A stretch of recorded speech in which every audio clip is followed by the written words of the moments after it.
Hello guys, in this video I will tell you how to fix Grab app keep crashing. So it is easy and simple, so please watch the full video. Let's get started.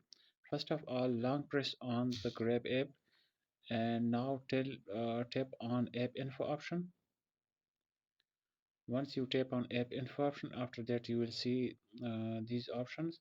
So simply tap on storage and cache option here, and now in the bottom you can see clear cache as well as clear storage options. So tap on both of these options and now tap on OK.